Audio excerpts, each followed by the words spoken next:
Welcome to the Lives of Chapel Green. This is a series of documentaries exploring the fascinating history of the wonderful places that make up the Chapel Green area surrounding Sheffield. That is Chapeltown and Burncross, Grenoside, Ecclesfield and High Green. We're also going to be finding out the stories of some of the wonderful women that have or still make up part of the communities that we know and love today. As with industrial areas, the woman's history can often get sidelined. So today, join us as we find out the fascinating story of Chapeltown and Burncross.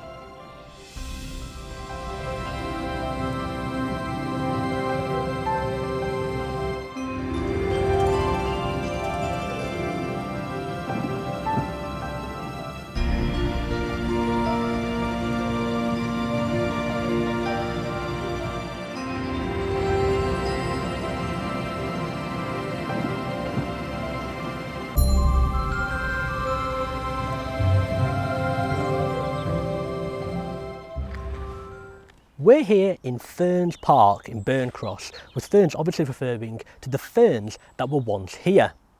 Burncross is in the ward of West Ecclesfield, and it is not simply just some small district near Chapeltown. Burncross is mainly residential and has its fair share of people, stories and historic places. Take for instance the Acorn Pub, which is over 160 years old. Then on Chapel Road there was a Methodist chapel that was built between 1864 and 5 and was attended by a great number of locals who were very excited to see a new chapel being built. The name Burncross is believed to come from a contraction of the two words barn and cross, with the cross potentially being a wooden waymark that would have signalled an intersection, or from the crossroads that are there today. Our next destination isn't too far away at all. Located just off Bracken Hill, we're off to the fantastic old country house called Barnes Hall. Barnes Hall gets its name from the English word, obviously, barn. That word in turn finds its origins from the Old English words beer and airn, meaning barley and storage. Barnes Hall was originally known as Manerium de Burns and was lived in by the Barnes family. Their family name could have originated from an Old English term for someone who lived on or near a barn. It was then passed to the Bromley family before being passed again to Robert Shatton in 1442. He then sold the hall to Thomas Scott, who was better known as Thomas Rotherham. It stayed in the Scott family until Sir Richard Scott died in 1638. His half-brother, Richard Watts, inherited it, and it was in the Watts family until 1823.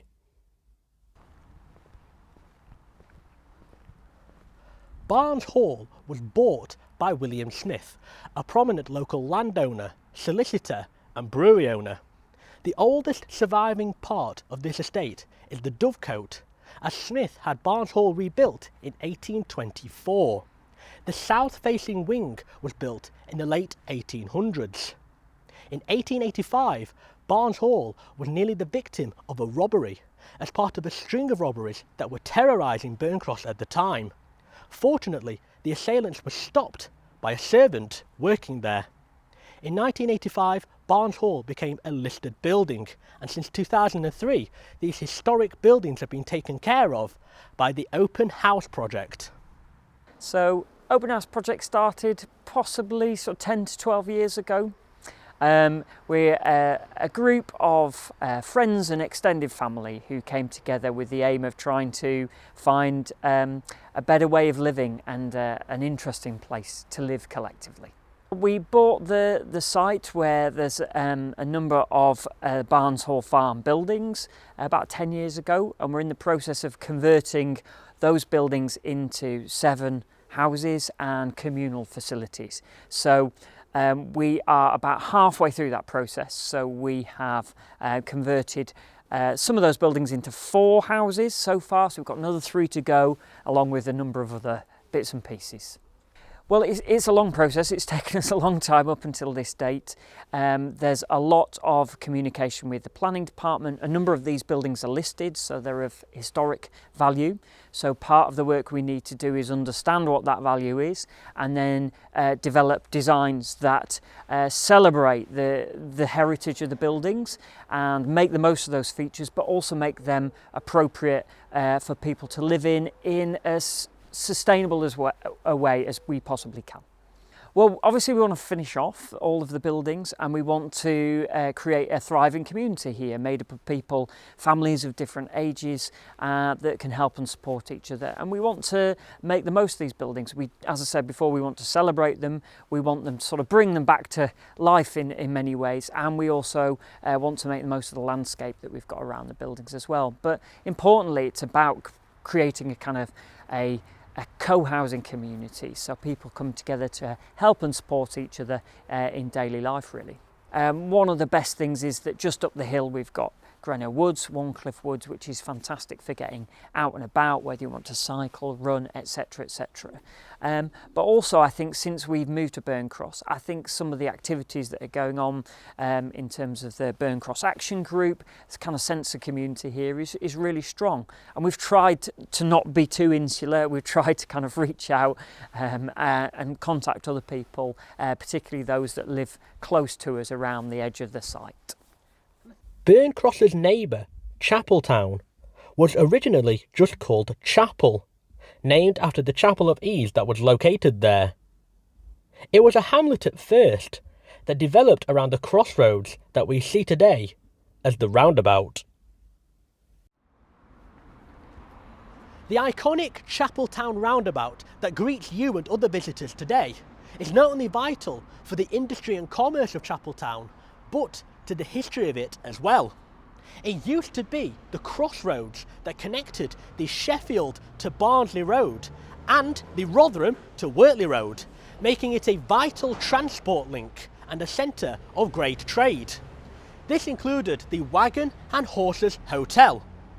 This was the perfect position for travellers to come and stop and have a rest and a drink, and it's why it says good stabling on the side, as well as how it got its name. This was built in the 1700s. Then there was the Chapel Furnace that was located next to White Lane.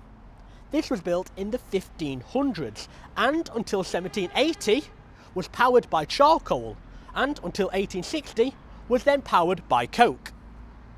However, in 1793, the Chapel Furnace got a new competitor, which was one of the largest employers in the local district, as well as one of the largest industrial companies in all of England. The road name is a sign of this historic place. I am of course talking about Newton Chambers. The business park nearby is of significance too, as it is built on what were the Thorncliffe Ironworks. It was built on land leased from the 4th Earl Fitzwilliam, who resided at the nearby Wentworth Woodhouse in Rotherham, which was the largest private residence in the UK. It was built specifically here so that they could exploit the coal and ironstone from the Thorncliffe Valley. It was founded by 2 men, George Newton and Thomas Chambers, which is how the company got its name. Newton Chambers had quite humble beginnings, employing around 12 people and having 2 blast furnaces in 1796. At the beginning of the 19th century, it had around 300 employees. By the end of the century, it had around 8,000. They started off by making small iron goods, such as a bell in 1793 for the General Infirmary in Sheffield, but their production capacity was to increase dramatically. In the 1800s, they made blast furnaces and coal ovens, as well as heavy iron castings and gas lighting. Some of the iron used in Tower Bridge actually came from here. One of their most famous products, however, was actually a by-product. Izal, which it was rumoured was an anagram of the name Lisa, was a brand of disinfectant originating in 1893 and was made from oils used from the coke from the blast furnaces. It was a hit for being non-poisonous and was also rumoured to cure baldness. However, this was not the only contribution they made to the world. They were also famous for making toilet paper. Some of this toilet paper was actually printed with Adolf Hitler's face on during the Second World War. However, arguably their most famous part of history is their industrial contribution to the Second World War. Sheffield was vital to the war effort, with it being the only place with a drop hammer capable of producing the crankshafts for Spitfires for the first 18 months of the war. Newton Chambers was world famous for producing Churchill tanks in their excavator factory. A lot of factories across the UK had their priorities switched to making war effort contributions, such as Rowntree's in York, which went from making sweets to making munitions. The Churchill tank was a heavy armoured tank in service from 1941, with around 5,600 being made. Of those, 1,160 came from Newton Chambers. Sadly, in 1973, owing to nationalisation of industries, Newton Chambers was bought out and reorganised, with parts being sold off. However, there is more to Chapeltown than just its industry, and more to war than just its industry too. In both, there is the human side.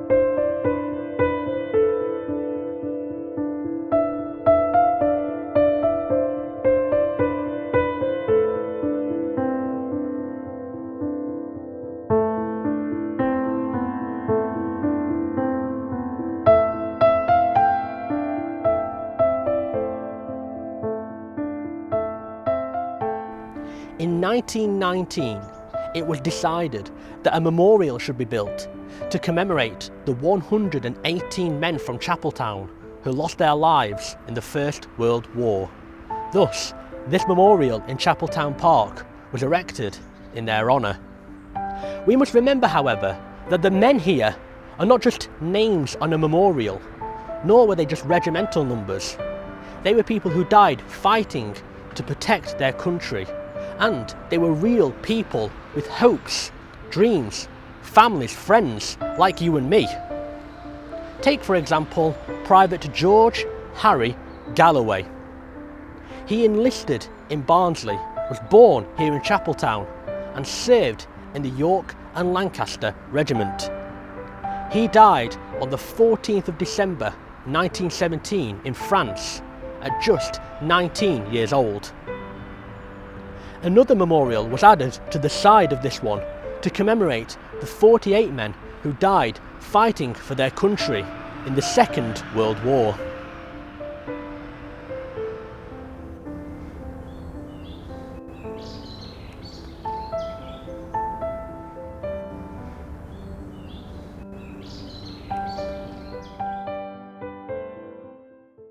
There is more to Chapeltown than just its industry and its war history too.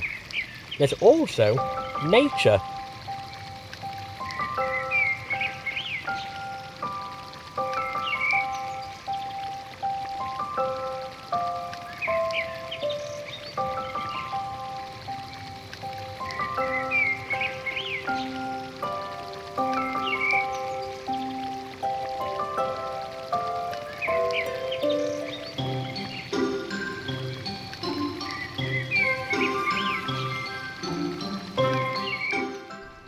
Chapeltown and Burncross provide a fantastic rural retreat for those not just living nearby, but also living in Sheffield. This really is the countryside to a lot of people, acting as a place to escape all the noise and hustle and bustle of the big city and just come out and enjoy nature. It really is a lovely place just to come and walk your dog, or just be at peace with the tranquility. there's Fern Park in Burncross, and here in Chapeltown there's also Park in Woods. We're here in Chapeltown Park. Chapeltown Park was given to the public by Mrs. Drew and was opened in the 1920s. It's cared for by the organisation called the Friends of Chapeltown Park. This is a lovely group of local volunteers who work with Sheffield City Council Park Department to improve facilities and encourage visitors into the park. They fundraise for new equipment and put on free events. They were formed in 2003 and since then have had many achievements, including in 2011 fundraising $130,000 for the Children's Natural Playground. In areas with a lot of industrial heritage, the role and stories of the women often gets overlooked and overshadowed by that of the businessmen and the workers, and their stories often get left by the wayside, forgotten. We're here to try and change that.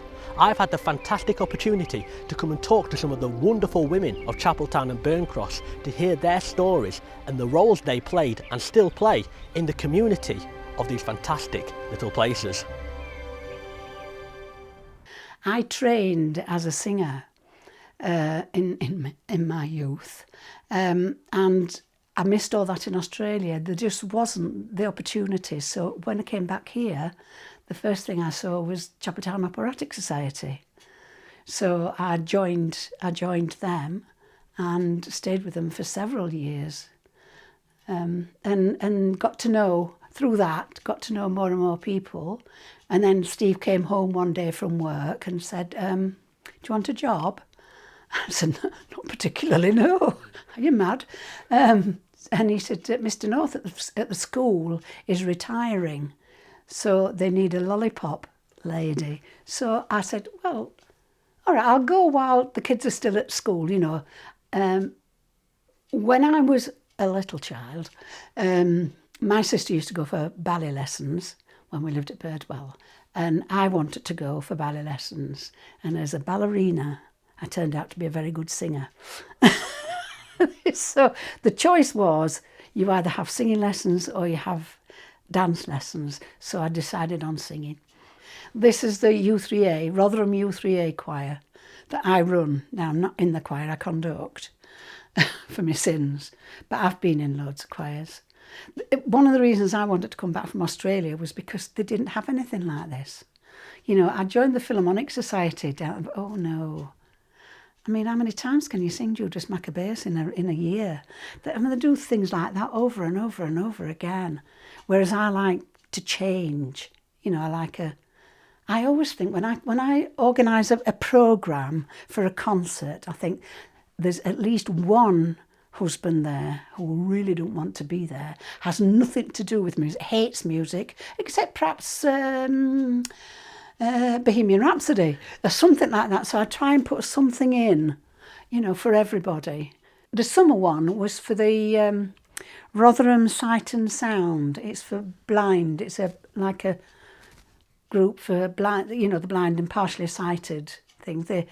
They raise money for guide dogs and things like that. So we give them. It's usually, I think we've had 1,600 at one point for one concert that we've passed on. One of our ladies, my friend Esme, was walking in the Yorkshire Dales and she collapsed. They thought she'd had a heart attack. So we did one for the air ambulance, which came and picked her up and took her to Harrogate. So I was a bit disappointed in that because they just sent a representative. I wanted him to send a doctor at least. Good looking, young, you know. I would have done with a paramedic, you know, would have come down a bit, but really wanted a doctor. I think we're very lucky in Chapeltown in that we're so close to the green belt.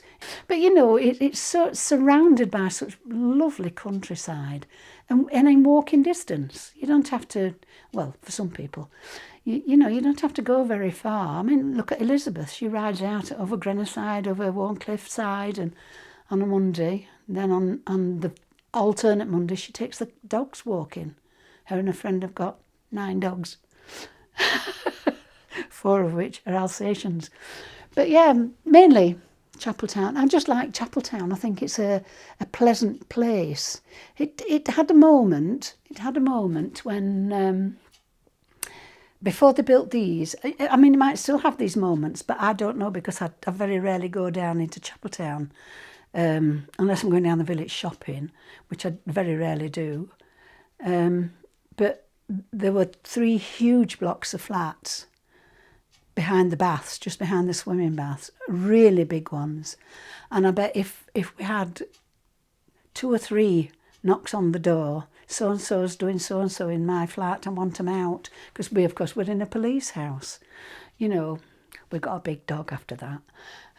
You know, but they're gone, and it's a nice, pleasant housing estate that's on it now. But, yeah, I mean, when we first came to Chapeltown, there was a steelworks, Paramore's they called it, next door to the baths on Burncross Road.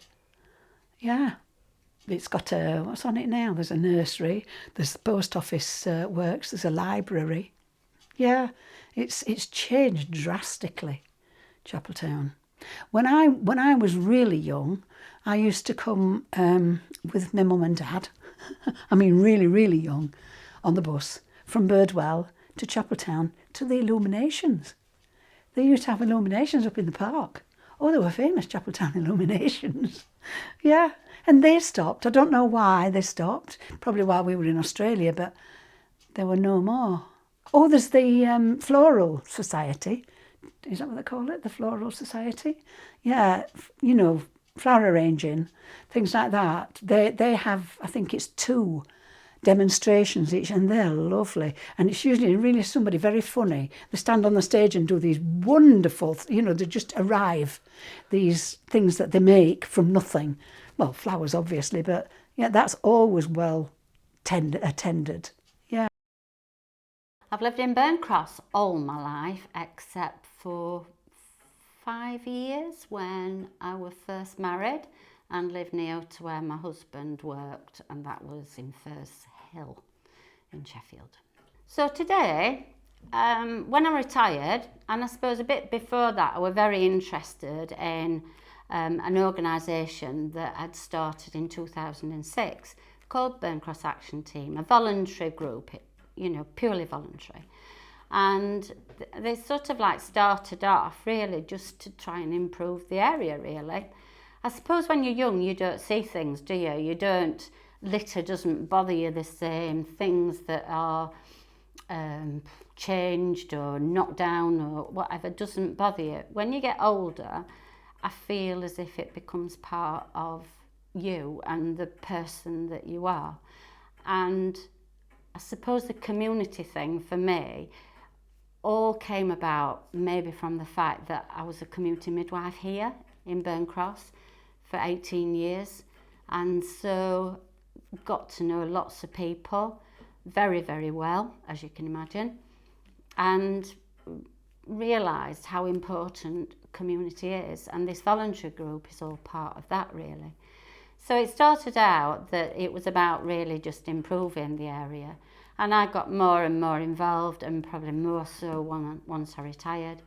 And now, you know, we've developed into well, more than just putting an odd flower here and there. You know, we've got 23 flower boxes all around the area that as a group we look after, all sponsored by local businesses or local people, which is great. We put new signs at the top of Bracken Hill and at the top of Hallwood Road, which are in a way the gateways to Burncross, to make it look more impressive, shall we say. And the flower bed at the top of Bracken Hill is really a landmark now of Burncross. Although I always felt that community and community friendship's important, what really brought it home was some 7 years ago, my husband was desperately ill, and I mean desperately ill, in that I thought I would be arranging a funeral rather than a party. However, with fabulous nursing and specialist care, he did return home, which I'm forever grateful for. But I spent a lot of time on my own at night, and I always felt, I never felt alone. I always felt there were people around me who I knew that if something were bothering me or I needed to talk to somebody, I knew I'd got fabulous friendship around.